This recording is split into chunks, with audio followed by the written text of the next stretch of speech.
Welcome to the world of Chrysler and the mighty MOPARs. We will be right back for this evening's program after this word from our sponsors. Today's the big day. Gloria's dad is going to teach her to drive. And that's so easy in a new Plymouth, the ideal family car. These magic push buttons make driving a cinch. You just push a button and go. Today in the low price 3, only Plymouth offers you torque-flight push-button driving, optional for small extra cost. Proof that Plymouth is ahead for keeps. Even a whole blooming flower garden is easy to move in your new Plymouth Suburban because there's no bigger station wagon at any price. And when you're through hauling, your Plymouth Suburban is ready to go calling. It's the only station wagon in the low price 3 with this exciting observation lounge. Drive a big new Plymouth Suburban. You'll be ahead for keeps. In 1892, Charles E. Duryea and his brother Franklin built a single-cylinder vehicle in Springfield, Massachusetts. It was the first gasoline engine-driven motor vehicle made in America. The country went car crazy. Just 4 years later, the first race was held at Narragansett Park, Rhode Island. The next quarter of a century saw the automotive industry experiencing tremendous growth. By 1923, there were 13 million cars and trucks on the road. National Geographic magazine reported the country had finally reached the limit on the number of vehicles that could be driven on the existing highways. For some reason, no one listened or cared. Consequently, there was a demand for some 3 million vehicles that year alone. In January of 1924, Walter Chrysler introduced the first car to bear his name. In less than 12 months, he sold 32,000 cars, a record in the industry. Something special was happening. Chrysler continued to grow, and by 1928 was number 3 in Detroit. With the introduction of the airflow in 1934, business cooled off a bit. Chrysler had always been innovative, but this was a tad too much for John Q. Public. The sleek styling did not work. By 1937, its last year, the airflow had softened its futuristic look to no avail. It was doomed.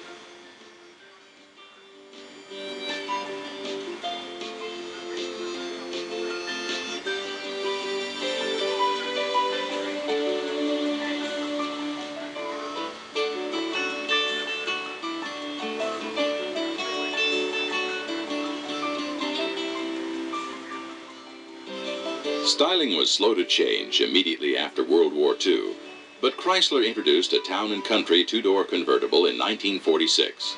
At $2,725, it was the most expensive Chrysler. It weighed a whopping 4,332 pounds. The wood was not just an overlay. It acted as load-bearing members in the doors, sides, and rear hatch. Manufacturing this type of vehicle was slow and tedious. To better understand the Town & Country, we are going to take a closer look right after this commercial break. Fashions in vogue, and all with an accent to elegance, designed by Evan Picone. Fashionable too, and with an accent to elegance, are these gleaming 1958 automobiles. Elegance that comes from the sweeping, graceful design, and from the extensive use of Alcoa aluminum. Alcoa aluminum is the fashion metal. It imparts a gleaming beauty that won't rust, chip, pit, or peel away. More aluminum is designed into the new 1958 automobiles than has ever been used before. Textured aluminum, super hard aluminum, lustrous aluminum in beautiful, colorful, anodized finishes, developed and perfected by Alcoa. This year, the most beautiful cars in the world are proudly wearing the gleam and go of Alcoa aluminum. Aluminum gleam that provides an accent to elegance. Aluminum go that puts extra power and efficiency under the hood. See these beautiful cars at your local automobile showrooms. The Evan Picone Fashions at better stores. The aluminum by Alcoa, Aluminum Company of America, the world's leading producer of aluminum. The introduction of the Town & Country hardtop coupe in May of 1950 marked the end of wood-trimmed Chrysler cars after a 9-year run. The post-war economy could not sustain the additional cost of such a labor-intensive design, but it would prove to be an enduring piece of American automotive art. Steve Nye and Ken Layton, proud owners of this particular example, are trying hard to maintain the classic look the designers made available to the enthusiasts. This is a 1950 Chrysler Town & Country Newport. They made approximately 701, and this is one of 65 left known to exist. The club considers it to be in A condition. It was a very late production model, serial number 7412176. The car is in the midst of an ongoing restoration. The paint was done in the mid-70s by a previous owner and has held up well. The great attraction for the Town & Country was, of course, the wood. But it wasn't just a pretty overlay. The wood itself is the main structure of the car. The car consists of basically a flat floor pan with 2 rear fender wells and a front firewall, and basically the rest of it is all wood fastened to it with big steel plates that hold the corners and edges together. The doors are all wood with just the steel panels, the color of the car, inserted from behind, and then a steel structure that holds all the window mechanism is just screwed in with wood screws around the edge of the door. The original floor pan was thought to be from a convertible with the rear window tray used for structural purposes. On this particular model, they only made the coupe on the last year, and the top and everything is fitted to the wood with nails and screws and whatever else it took. The wood pieces were manufactured by the Pekin Wood Products Company in Arkansas and shipped to Detroit, where the bodies were mated to the chassis. Each piece in a set had matching numbers. Most exterior pieces were white ash with inner panels of Honduran mahogany plywood. The varnish finish was similar to that on marine products. The familiar straight 8 engine had been around for almost 20 years. It displaced 323 cubic inches and produced 135 horsepower and had to move some 4,600 pounds, plus passengers. It has the fluid drive, which is a partial manual, partial automatic transmission with solenoids that kick it in and out of gear. It performs real well. It has its original 4-wheel disc brakes, which was a first for 1950 for the Chrysler, and was only carried on for a few years until it was dropped. In the case of a Town & Country, it's not hard to understand an owner's desires and dreams. Well, basically, we bought it as an investment and plan on hanging on to it for quite a long time. The cars are very rare, with only few of them existing, and we had looked quite a while for a certain kind of car to buy, and when this one came available, the uniqueness was just too much. It's Art Deco, it's elegant, it's sporty, it was just about anything you could want in a car. When the car was brand new, it was probably about the most expensive thing you could possibly buy, and at this point in time it still holds true for the year of the car, and that makes it an excellent investment.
(1950) marked the beginning of an unofficial horsepower war in Detroit. To answer the challenge, Chrysler introduced a V8 engine in 1951. At 331 cubic inches and sporting hemispherical combustion chambers, it had an obvious advantage on the competition. Producing 180 horsepower, the Hemi design would keep Chrysler, Dodge, Plymouth, DeSoto, and Imperial cars at the head of the class for almost 20 years. New body styles in 1953 kept pace with Ford and Chevrolet.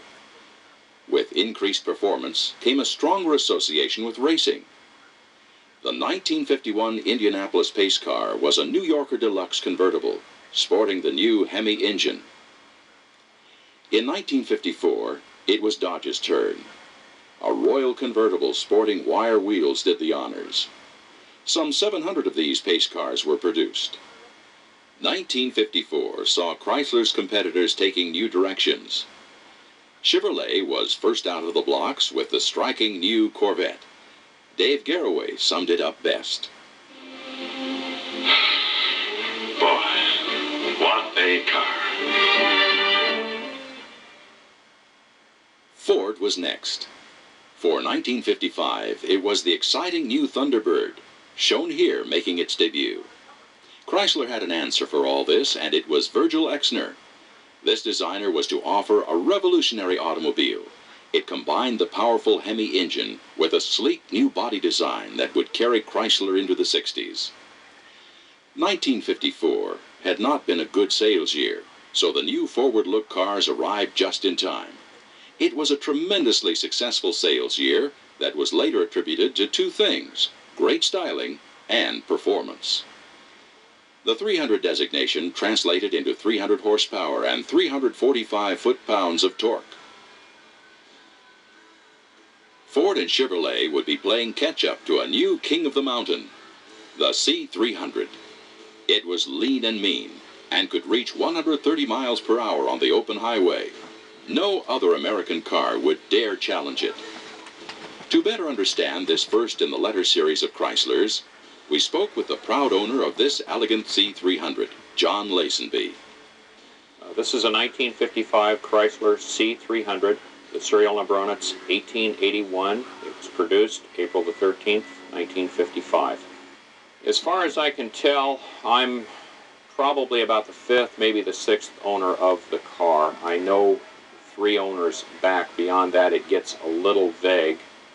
When I received the car in February of 1989, it cosmetically looked pretty much as you see it now. I spent a lot of time working on the paint, and we estimate the paint job to be around 16 years old.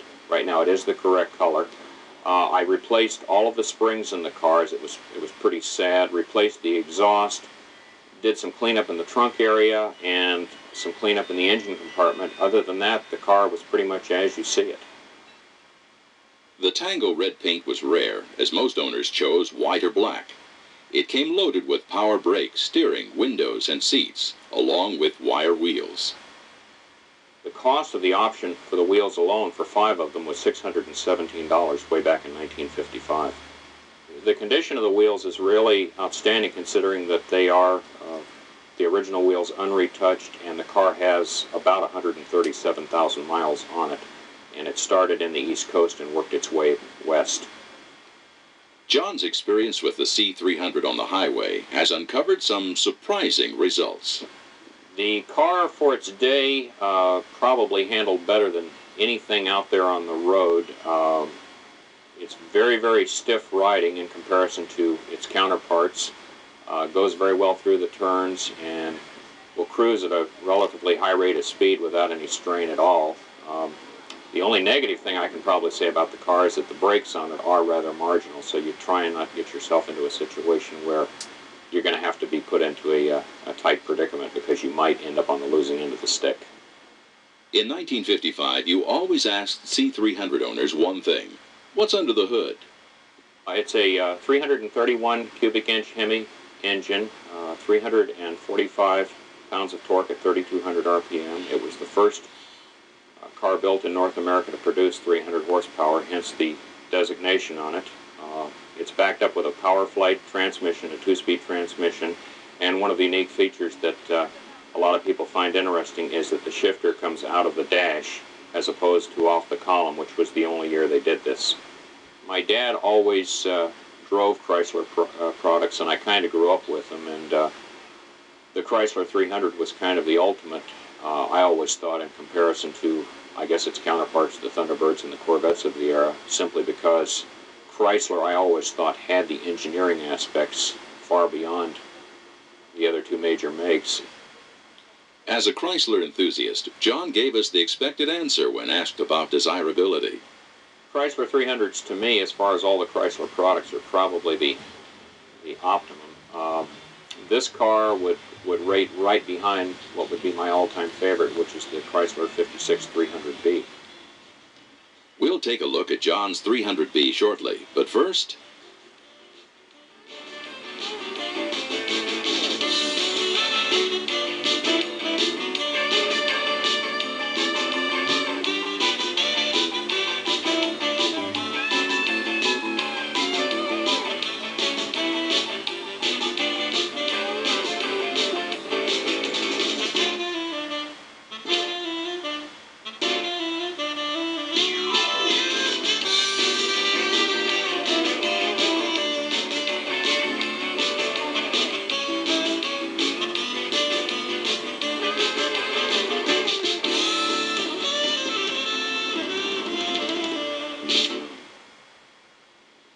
Meet the 1957 DeSoto, barely 4 feet 7 inches from road to glamorous roof.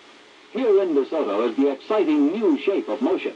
Flight sweep styling, tail fins for highway stability. This is the breathtaking beauty of Flight Sweep 57. Low, long, luxurious. Make a date now to see and drive the 1957 DeSoto. It's the most exciting car in the world today. in the luxury field, Chrysler enjoyed tremendous success during 1955. Karl Kiekhofer won NASCAR and AAA championships with the C300. At the same time, Chevrolet was pushing their racing successes, but were not competing in the luxury class, while Ford's T-Bird was grabbing another segment of the market. To better understand what comprised a luxury performance car, we again visited John Lazenby for an explanation of the 1956 300B in a slightly different configuration. What you're looking at here is a 1956 Chrysler 300B, about 4 years worth of labor at this point into this car. It's been a total restoration, and we've done everything from literally take every nut and bolt off the car. The frame's been taken down to bare metal, been gone through. The front end has been completely redone, the rear end completely redone, all the brakes, the engine and trans have been totally gone through, and we just did start the engine a couple of days ago, and everything worked just as you would dream it would work. Everything was perfect. Introduced as a mid-year model, the 1956 300B borrowed considerably from the 55 model. It got a new tail fin treatment, and the Hemi engine was now up to 354 cubic inches and could produce ratings of 340 or 355 horsepower. Torque exceeded 400 foot-pounds. Air conditioning was now available, and a 12-volt electrical system was installed. Few cars came with a manual transmission, as the 3-speed torque flight automatic was favored. For John, the restoration process is barely halfway. Well, the next step, it will go up to the body shop, where the body's been waiting for it for about 2 years, and the body, of course, will be installed on it. Then I will bring it home and continue the reassembly process, wiring looms, all of the chrome trim, the glass. Then it'll go out for upholstery. Once that's completed, hopefully within, let's say, a year to a year and a half, we will probably show the car in the local area. I probably won't drive it very much at first, but I'm sure as time goes on, the temptation will be there, so it'll be out on the road. And that's where you can really appreciate and enjoy these cars. Here's where the smoothest ride in the world starts. It's the most exciting ride advancement in 20 years. It's the 1957 DeSoto with new torsion air suspension. Completely new riding comfort. Torsion air suspension gives you new driving safety, quick, easy handling, flat sports car cornering, level track. See and drive the 1957 DeSoto with torsion air suspension as standard equipment. It's the most exciting car in the world today. 1957 saw Chrysler restyle the 300 and give the public something new to dream about. The 300C was very sleek and at the same time a simple design. Prices were up to $5,000 for the coupe, and $5,400 for the smart new convertible. The owner of this car, Wayne Grafin, has allowed our camera to view something very special from an historic standpoint. This car was built June 20th, 1957. It is serial number 3N572958. It's one of 76 black convertibles built in the Chrysler 300 line that year. This car is a very authentic original car. It is unrestored, having only 26,000 miles. At this time, there are no known cars with lower mileage than that. When I say original, the original paint, original top and rear window, the original spare tire is still in the car. All the factory leather is still in it. The big news for 57 was the torsion bar front suspension, which on the 300C was 40% firmer than on standard Chrysler models. The list of options continue to grow. It has the options of tinted glass, power steering, power brakes, dual mirrors, signal-seeking radio, and the very rare Highway Hi-Fi, which is a record player playing 16 1/3 RPM records. The engine in the car is the production 375 horsepower, 392 cubic inch motor, hemispherical heads, dual Carter carburation with a torque-flight automatic transmission. The rear axle is a standard 336:1 ratio. The top mechanism is electro-hydraulic, electric motor driving a hydraulic pump. I have not had the top down while I have owned the car because of the fact that it's an original material top from the factory. I'm very concerned about it cracking or splitting a seam while it's being put up or put down. So this is a rare treat to watch this top go up and down. Although the top needed a little nudge going back up, the material and stitching held up well. The car had only one previous owner who stored it from 1967 to 1988. Wayne purchased the car in 1990 and had it transported from Illinois to California. This endangered species will be in very protective custody from now on. My only real plan is to keep it fully usable, to drive it some very careful miles to a few select shows, and to preserve its history and enjoy it for what it was, but with limited use.